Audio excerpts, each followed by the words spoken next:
शुरू कर दें। ये सही के लिए हमने बोला था। नहीं आई कल कोई खास इंपॉर्टेंट था क्या कुछ ऐसा? नहीं सर। चलो भेज दूंगा, साथ में भेज दूंगा। सुनिए, ESI के हम बात कर रहे थे, esic.nic.in। पहले साइट दिखा दे उसका क्या होता है।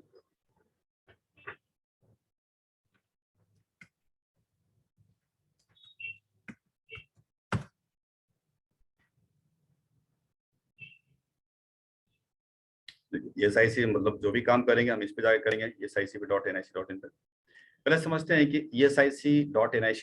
का थ्योरी करेंगे, फिर बाद में प्रैक्टिकली देखते हैं। तो इसके लिए एक स्लाइड आपको हम शेयर करेंगे आज।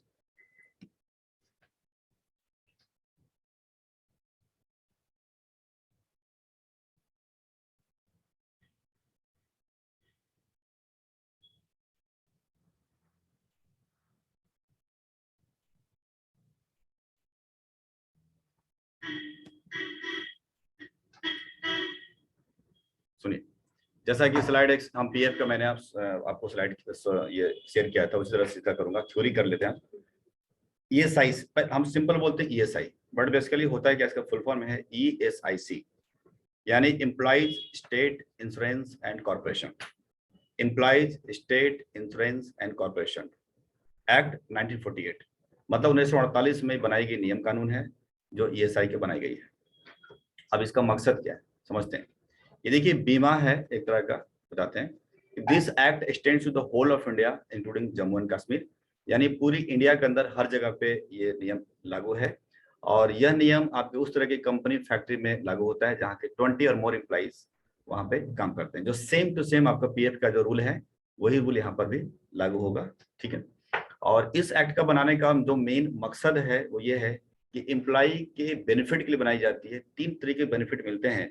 सिकनेस, मतलब अगर कोई बंदा बीमार हो गया है किसी भी तरीके से, किसी भी लेवल पे बीमार हो गया, मान चलिए कोई 9,000 की सैलरी पे काम करता है और उसकी इतनी बड़ी बीमारी हो गई है कि 5 लाख रुपए खर्चा हो रहा है उसकी बीमारी पे, ऐसा क्रिटिकल इलनेस हो गया, तो भी सरकार खर्च करती है।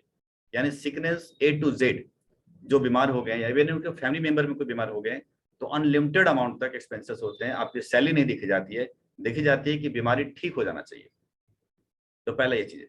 दूसरा, मैटरनिटी लीव मिलते हैं। मैटरनिटी लीव के साथ साथ उस दौरान जब लेडी मैटरनिटी लीव में रहती है तो उस दौरान उनको सैलरी भी मिलते हैं, ठीक। दूसरा, एम्प्लॉयमेंट इंजरी है। अगर कोई बंदा एम्प्लॉयमेंट नौकरी के दौरान ही कोई इंजर्ड हो गया किसी भी तरीके से, तो उनको इवन की घर बैठ करके कैश भी मिलेगा रोजी रोटी कमाने के लिए। मतलब चूंकि फैक्ट्री वाले तो बंद बंद कर देंगे कि भैया पैसे नहीं है, तो उसके हिसाब से सरकार देती है। 3 प्रकार के बेनिफिट उनको मिलते हैं, यानी sickness benefit, maternity benefit, employment injury. इनके डिटेल्स में आपको डिस्कस करूंगा मंडे को इसके अंदर भी जाकर के, बट मोटा मोटी देखिएगा इसके अंदर क्या है। ये इस बेनिफिट के लिए ये बनाया गया ESI, और इसके लिए थोड़ी सी पैसे कंट्रीब्यूट करने पड़ते हैं एम्प्लॉय को, जो कि 0.75% कंट्रीब्यूट करना पड़ता है, जैसे बार बार कह रहे हैं। और कंपनी देती है 3.25% टोटल अमाउंट का। बट 21,000 से नीचे नीचे तक की सैलरी वाले को ये कवर है, उसके ऊपर वाले को कवर बंद हो जाता है। तो क्या ऊपर वाले बीमार नहीं पड़ते हैं? बिल्कुल पड़ते हैं बीमार, लेकिन उनके लिए क्या होता है कि कार्ड बनाई जाती है, मेडिकल कार्ड बन जाते हैं, जो हम लोग कराते हैं कि मेडिक्लेम पॉलिसी करा लिया। तो कंपनी क्या करती है, जैसे कि किसी का मेडिक्लेम पॉलिसी अपना करवाना है, तो मान चलिए कि उसके महीने का साल का सपोज 25,000 खर्चा है, तो 25,000 खर्चा कंपनी कर देती है। Evening sir. इवनिंग, तो 25,000 खर्चे को डिवाइड कर दें 12 से, तो लगभग 2,000 के आसपास पड़ा। समझिए मंथली 2,000 रुपया एक्सपेंसेस कंपनी करते रहती है, और कार्ड बन गया, छुट्टी हो गई, ऐसा ऐसा लफड़ा खत्म हो गया। ये सुविधाएं देती है, ठीक। और यह एक्ट उस तरीके का कंपनी में लागू नहीं होता है जो सीजनल फैक्ट्री है। ये सीजनल फैक्ट्री क्या होते हैं, ये वो तरीके उस तरह के फैक्ट्री हैं जहां पर कि 12 महीना काम नहीं चलता है, 3 महीने 4 महीने 5 महीने काम चलता है, उसको बोलते हैं सीजनल फैक्ट्री। माइंस में काम नहीं होता है। इंडियन नेवी में ये ESI लागू नहीं, क्योंकि चक्कर है ना कि इनका अपना हॉस्पिटल है, जो मकसद है वो पूरा हो रहा है। इंडियन नेवी है, एयरफोर्स है, माइंस है, सीजनल फैक्ट्री इनका अपना है, तो उस दौरान जो है चलता रहता है। इस वजह से इनका ESI नहीं काटता, ESI की सुविधा नहीं है इसके अंदर, ठीक। कैजुअल लेबर इसमें शामिल नहीं है, मतलब सॉरी, कैजुअल लेबर शामिल है, जो ट्रेनिंग के लिए आते हैं वो शामिल नहीं है। एक कैजुअल लेबर क्या होते हैं, मान चलिए प्रोडक्शन बढ़ गया और हमें चाहिए 15 लेबर एक्स्ट्रा कुछ समय के लिए, 1.5 महीना 2 महीने के लिए, तो उनके ऊपर भी ESI लागू करना पड़ेगा, क्योंकि इंजोर्ड हो सकता है ना, बड़ी बात थोड़ी ना। ये 6 बातें हैं जो उसको ध्यान रखिएगा। इसे पूछते क्या है इंटरव्यू के अंदर, 5वां नंबर पॉइंट पूछते हैं कि ESI के अंतर्गत जो एम्प्लॉय आते हैं कितने सैलरी वाले का नीचे नीचे वाले आते हैं और कितने ऊपर वाले नहीं आते हैं। तो आप आंसर है 21,000। कुछ ऐसे फैक्ट्रियां हैं जहां पर लागू नहीं होती, बता सकते हैं सीजनल फैक्ट्री, आप यहाँ बात कर सकते हैं। कितने एम्प्लॉय पर लागू होता है, वो ये 2 नंबर वाले, मतलब वही PF वाला सब लागू करना कि मैनुअल काम है तो 10 और मिक्स है मैनुअल और दोनों तो 20 होते हैं। डन, तो आप ध्यान रखिएगा। इसके बाद हम बात करते हैं कि जब एक्ट में आ जाते हैं तो सबसे पहले क्या क्या काम होता है, तो समझते हैं। देखिए पहला काम है कि समझिए, पहले जो ESI का नंबर अप्लाई करना पड़ता है। जैसे PF का नंबर होता है ना, PF कोड देने पड़ते हैं, उसी तरह से ESI का कोड लेना पड़ता है, ESI नंबर अप्लाई करना पड़ता है। उसके बाद क्या है कि जो जितने भी बंदे हमारे यहाँ आ रहे हैं ESI नंबर लेने, याद होगा जब PF का नंबर ले रहा था तो साथ में ESI का भी हमने फॉर्म भरवाया था। तो कोई अलग से नहीं लेना है, सेम टू सेम प्रोसीजर, जो PF को देख लीजिएगा वीडियो या प्रोसीजर, सेम फॉर्म भरेंगे, मतलब साथ ही भरेंगे, आपका साथ में ESI नंबर मिल जाएंगे। ठीक, उसके बाद एक ID मिल जाएगी जैसे PF मिला था। उसके बाद बंदे इनरोल करते रहिए, ऐड करते रहिए। ये मैं आपको मंडे को बताऊंगा जब लॉगिन कर करके किसी पार्टी का कि किस तरह से एम्प्लॉय ऐड करते हैं। जैसे मैंने कैसे PF में ऐड करवाया था, उस तरह से लोग ऐड होते हैं इसके अंदर। ठीक है, लोग ऐड होने के बाद डिडक्ट एंड कंट्रीब्यूट, और उसके बाद काटना पीटना चालू करिए महीने में। तो महीने में क्या करना है, वही काम आपको बता दिया था कि सैलरी शीट बनानी है, उसमें फिर ESI शीट बनेगी, उसमें कंट्रीब्यूशन जाएगा, तो ऑलरेडी आप बना चुके हैं। ठीक है, काम भी हमारा है। इसके बाद इस ESI को जमा करना पड़ता है ऑनलाइन। तो क्या प्रोसीजर ऑनलाइन जमा करने के लिए वो बताऊंगा, और लास्ट में रिटर्न फाइलिंग करनी पड़ती है। ये पूरी नंबर लेने सप्लाई से लेकर के रिटर्न फाइलिंग तक लास्ट तक यहाँ पर है। ठीक, अब हम आगे बढ़ते हैं। आगे बढ़ने के बाद नंबर अप्लाई करने के लिए जो हमने आपको स्लाइड दे रखा है, इसको सपोर्ट मत लीजिएगा, क्योंकि ये पुराना स्लाइड है, मतलब ये नंबर के लिए खास करके आपको वही देखना है वीडियो जो PF वाले देखा था, या प्रोसीजर देखनी है, ये साथ ही चलता है। इसके बाद ESI कंट्रीब्यूशन, जैसा मैंने कहा कि 0.75 टोटल अर्निंग सैलरी का होता है। कितने बार कैलकुलेट तो कर चुके हैं हम लोग, है ना, तो ये आपको नॉलेज हो गई। यानी कि जो सैलरी के ऊपर जो वर्किंग अर्निंग सैलरी है उसके ऊपर हम लोग यहाँ पर करते हैं। और टोटल अर्निंग सैलरी यहाँ देख रहे हैं जो कंपनी देगी वो देगी 3.25%। डन। इसके बाद यहाँ बात करें कि इनका रिटर्न फाइलिंग कब होता है, जैसा कि PF में देखा था बनता था ECR, बट इसके अंदर ECR नहीं बनते। इसके अंदर क्या होता है कि आपकी 15 दिन के अंदर अंदर डायरेक्टली साइट पे जाकर के हम ऑनलाइन ही रिटर्न फाइलिंग कर देते हैं। मतलब एक्स्ट्रा कुछ एफर्ट नहीं लगाना आपको, डायरेक्टली साइट पे जाइएगा, वही रिटर्न फाइलिंग हो जाती है ऑनलाइन।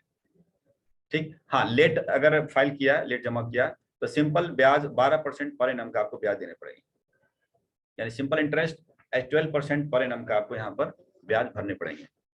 और इसके साथ साथ पेनाल्टी भी देनी पड़ेगी। मुझे लग रहा है इसको पेनाल्टी ना PF में भी नहीं बताया मैंने शायद। तो ये थी थ्योरी इसकी, खास तौर पे ज्यादा बड़ा थ्योरी इसका नहीं था। एक बार शॉर्ट में फिर से घुमा दें एक बार, कि मैंने कहा कुछ रूल्स याद रखने हैं। पहले ESI एक्ट 1948 है, तो 1948 में आपको लागू हो रहा है। दूसरी बात, रूल्स आप पूरी तरीके से देख लीजिएगा, 4-5 पॉइंट जो है आप इसमें। इसके अलावा ड्यूटीज एंड टैक्सेस, वो ड्यूटीज क्या है एम्प्लॉयर का वो आप देखेंगे, तो कैसे कैसे काटी जाती है, क्या सिस्टम है। उसके बाद नंबर अप्लाई करने के लिए वहां से देख लेंगे। कंट्रीब्यूशन जो रेट है वो यहाँ से देखिएगा, चेक कर लीजिएगा, आपको बस याद ही होगा। और महीने के अगले 15 तारीख तक रिटर्न जाती है, और उसके बाद ब्याज और पेनाल्टी दोनों इसमें आपको आता है। ठीक, अब एक बार थोड़ा सा मैं PF का शीट निकालता हूँ और उसको कर लेते हैं।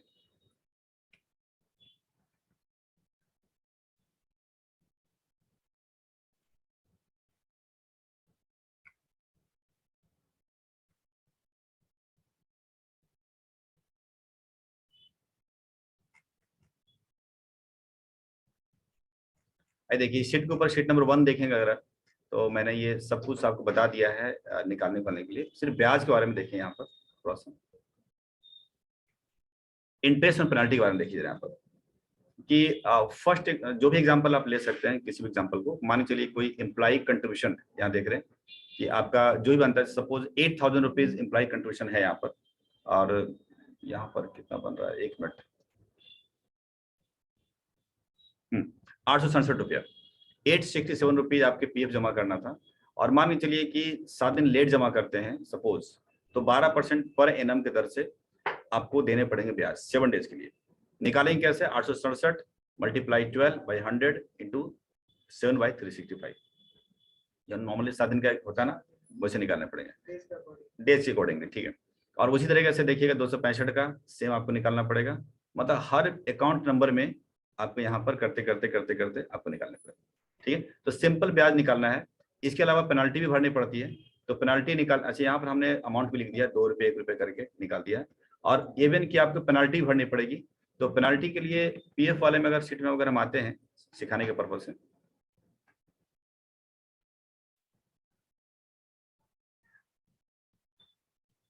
पेनाल्टी में कि 17% पर एनम का यहाँ पर पेनाल्टी है यहाँ पर। तो इसको लेकर चलता हूँ यहाँ पर, देखिएगा कि जो अमाउंट है जैसे 867 है, 17% के दर से 7 दिन की पेनाल्टी देनी पड़ेगी। तो पेनाल्टी वही सेम निकालना पड़ेगा, बड़ा परसेंटेज यहाँ से देखनी पड़ेगी आपको। अरे कहाँ गया यार, इसको बंद करता हूँ। देख रहे 17%, तो 17% की मतलब जहाँ पे 12% ब्याज होते हैं और 17% आपकी पेनाल्टी है। निकालने का तरीका सेम है, ऐसे सेम आपका ईएसआई के निकल जाएगा।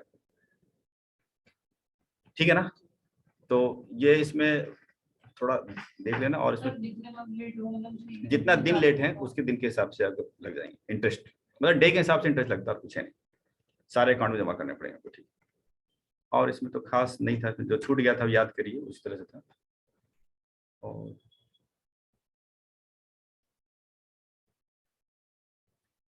ये सही है।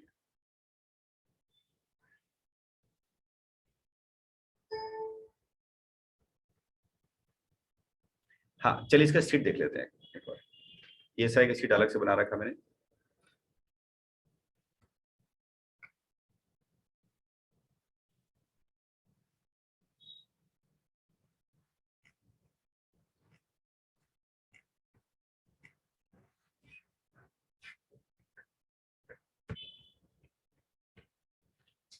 आई सुनिए, एक ईएसआई में आपका क्या काम होगा वो काम पहले दिखा देते हैं। अभी मंडे से स्टार्ट करेंगे काम। अगर हम यहाँ से सबसे पहला काम होगा कि सैलरी शीट बनाने के लिए पीएफ ईएसआई के लिए, तो सैलरी शीट ऑलरेडी हम पीएफ में बना चुके हैं, नया कुछ नहीं है, इसलिए हम इसे कट कर देते हैं। ठीक है, यानी पीएफ और ईएसआई का सैलरी शीट ऑलरेडी बना चुका हूँ, आपको वो सेम टू सेम चलेगा। सेकेंड है कि आपका सैलरी शीट के अलावा पीएफ शीट और ईएसआई शीट बनाना है, वो भी आपका सेम रहेगा क्योंकि वो ऑलरेडी बना चुके हैं। और मुझे लग रहा है कि टैली के अंदर एक सॉफ्टवेयर भी में एंट्री भी हमने थोड़ा किया था नॉर्मली। ठीक है, उसको भी आप यहाँ से हम कट कर दे रहे हैं एंट्री के लिए। और मैंने कुछ टास्क भी दिए थे, वो टास्क क्या था मंडे के लिए ना, आप लोग के लिए ट्यूजडे के लिए। ठीक है, तो ध्यान रखना टास्क थोड़ा दिया, नहीं एक टास्क दिया था ना मैंने, क्या इंस्टेंट जॉब का टास्क था या ये कि salary sheet plus PF sheet ECR, और ये आपको ट्यूजडे का दिया है। ठीक है, टास्क कर लेना बेटा। हाँ राहुल आपको भी करना है ना, क्लास लोगे ना। ठीक है, तो ट्यूसडे का टास्क आपको भी दिया है मैंने। ठीक है, उसमें क्या करना है आपको बता देते हैं, फिर से कल का वीडियो देख सकते हैं वैसे तो, कि सैलरी शीट बनानी है प्लस पीएफ शीट बनानी है। सैलरी शीट में ध्यान रखिएगा कि मैंने शायद 5-6 एम्प्लॉय को लिया है, बट आपको 10 एम्प्लॉय लेनी है, और एम्प्लॉय थोड़ा अलग अलग कर देना, और सैलरी भी अमाउंट अलग अलग कर देना, जो भी लगता है अलग अलग कर देना। ठीक, और बस मुझे बना कर दे दीजिएगा। इसके साथ आपको पीएफ शीट उसी तरह से चेंज हो जाएगा, बन जाएंगे, मतलब मेरा वाला कॉपी मत करिएगा, सैलरी भी थोड़ा चेंज कर लेंगे। इसके बाद उसे बनाना है ईसीआर, और फिर एंट्री करना है आप टैली के अंदर, और एंट्री को डेबुक में जाकर के मुझे पीडीएफ में कन्वर्ट कर देना विद नरेशन। ध्यान रखिएगा, नरेशन भी इंपॉर्टेंट है।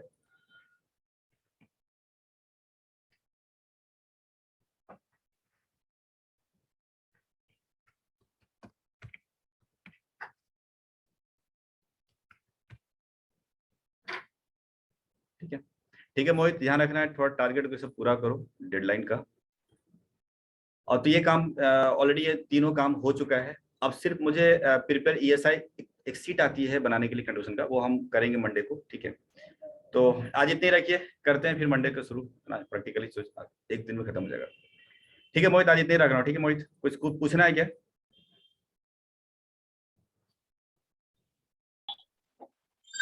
मोहित, हेलो। हाँ बोलो बोलो। हेलो आवाज आ रही है क्या? सर, मैं ना वीडियोस देख रहा था, तो वो वीडियोस ना डिलीट हो गई, एक बार सेंड कर देंगे? नहीं जैसे डिलीट, वो तो फिर हमारे यहाँ से डिलीट हो गया। 2 दिन रहेगा वीडियो में, 2 से 3 दिन, इससे ज्यादा नहीं रखता हमारे पास।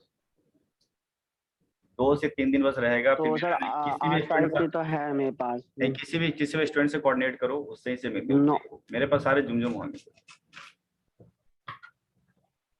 ठीक है बट ठीक है या तो फिर कोई डेट लिख के दोगे कि हाँ इस तारीख का है, तो ओके मैं सर। उसके हिसाब से देख सकता हूँ। ठीक है ना? हाँ 9 तारीख सर, सिर्फ 9 की? 9 तारीख और 10 तारीख। आप मुझे एक काम करो, उस मैसेज पे लिख दो 9-10 की। 9 और 10। हाँ ठीक है, भेज दूंगा मैं। ठीक है, ओके। ठीक है सर।